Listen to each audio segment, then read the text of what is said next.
Wait for it, wait for it. I know you guys saw that color grade, right? Simply put, that alone was enough to make me want to switch from Premiere Pro to DaVinci Resolve as someone who absolutely loves the colorist portion of my job. However, I do not hide the fact that I am an Adobe fanboy, and I think dating back to like 2008, the only other programs I've used in my life to edit videos was Windows Movie Maker and a very, very dark time in my life when I used Sony Vegas. But simply put, I think we can't hide the fact anymore that the Adobe Creative Cloud suite is becoming a little bit lackluster since they made the switch to Creative Cloud. I feel like I'm just giving my money to Adobe every month for programs that crash on me, don't have the best performance, and are simply lackluster. So I thought I would make a video on why I decided to switch from Premiere Pro to DaVinci Resolve as an Adobe fanboy.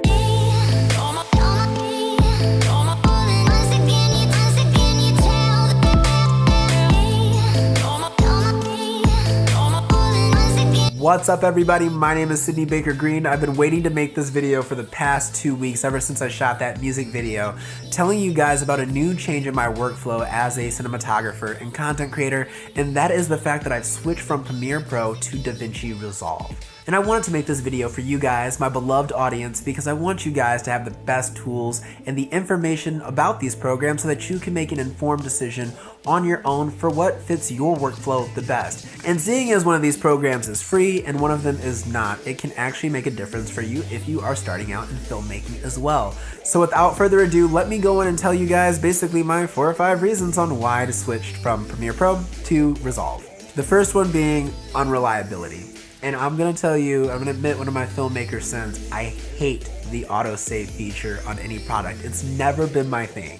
However, using Premiere Pro, I quickly learned that that is a necessity. As a matter of fact, I actually tend to save my project more than autosave does because I found the project crashing so much. And I would do really cool things, or I'd always be concerned about, opening the Lumetri tab or stuff like that because I felt like the program was gonna crash. So I was always saving before I made any changes, and it really interrupted my workflow.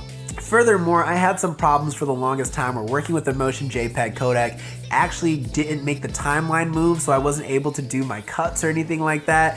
And it was weird, the video would play, but you saw no timeline indicator. Everything was just becoming so lackluster, and yeah, we got the new hue saturation curves in the 2019 update, but that really didn't have that much capability as well.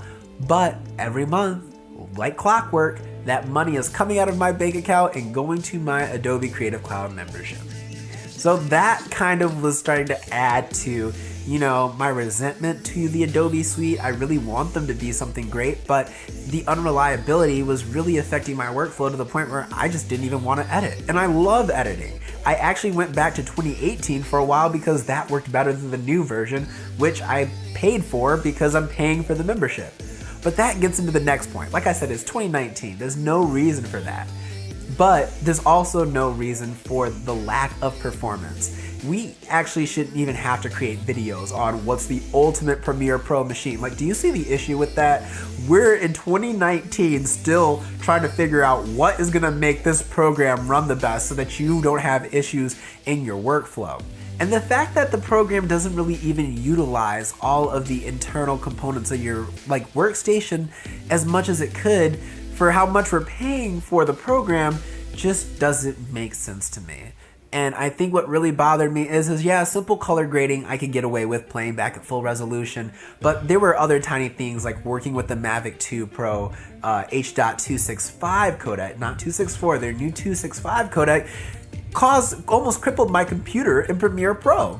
And this is a razor blade workstation. I shouldn't have that issue seeing as I can do VFX on the computer when I really want to. So tiny things were really crippling this system and it started to bother me. And yeah, I could get away with everyday color grading, but overall, don't even think about adding color grading and some work stabilization or even using dynamic link to get some work stabilization in there through Adobe After Effects. It just wasn't gonna happen. So all of these things added up to my initial search for another program. These were the ones that were like, okay, what else is out there? What else could you use? And I knew DaVinci Resolve was in mind, but this is a point, it's free. Now, if you know our industry, if you know photography, filmmaking, content creation, anything that's free or cheap generally doesn't work well. at all. That's why we have so many of these like small gadget videos out here of like cheap photography tools, but like 90% of them you're never gonna use anyway, or they're just no good at all. Well, I kind of had the same impression about DaVinci Resolve. I'm like, well, you know, if this program is so great, why is it free? Why would they do something like that for free? Well, there is a studio version, by the way, which actually I'm going to be purchasing.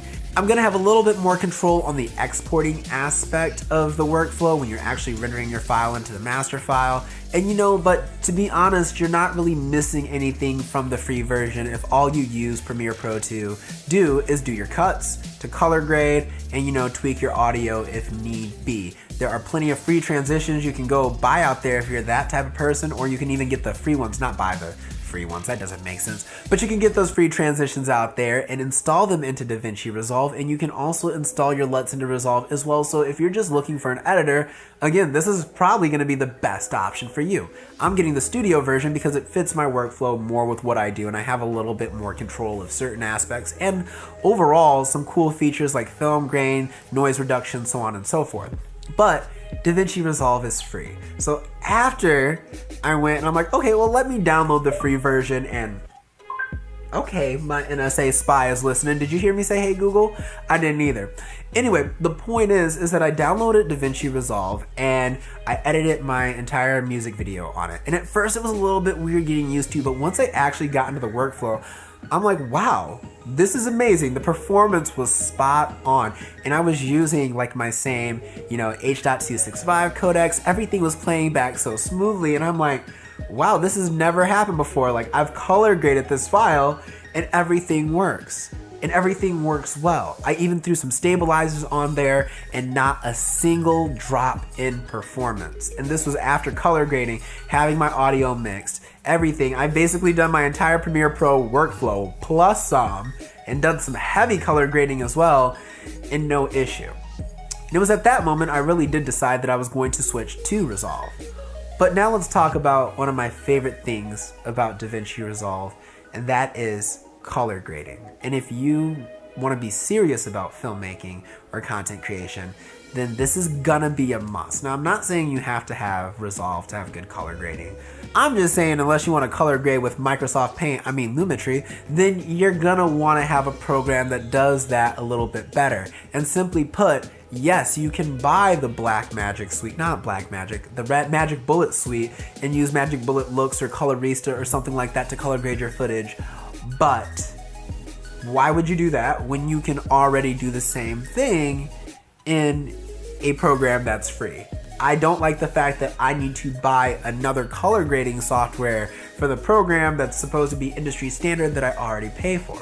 Anyway, rant over with. So I start color grading in DaVinci Resolve, and one of the things that I really like is the node workflow.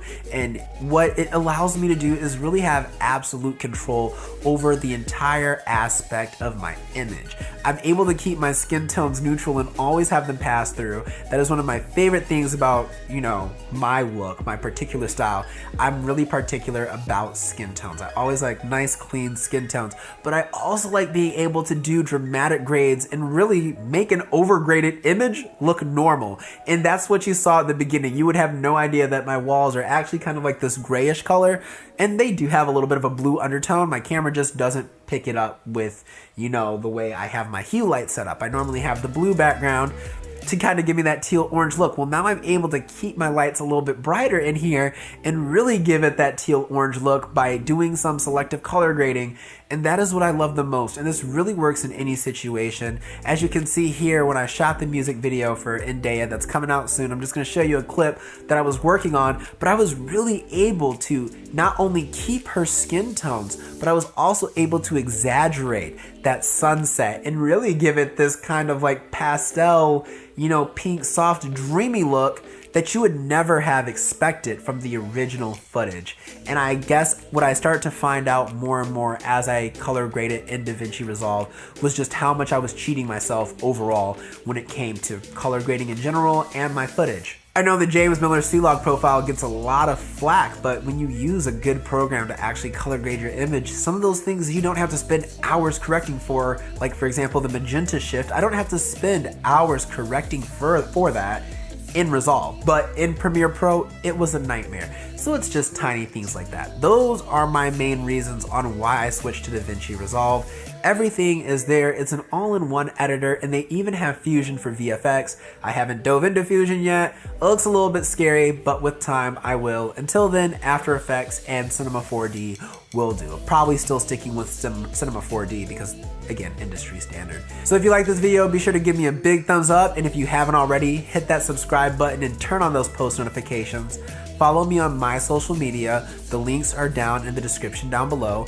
Also, enter my giveaway. Link is also in the description down below. And be sure to follow my YouTube fam. The links are in the description down below. My life has never been better since switching to DaVinci Resolve, and I hope you guys are able to make an informed decision. But if you get stuck or, you can't decide, or you just want to give up on photography, remember, every day, airplanes take off against the wind. Live, love, laugh, stay inspired, and as always, stay fabulous. My name is Sydney Baker Green, and I will see you guys next time. Peace out, folks.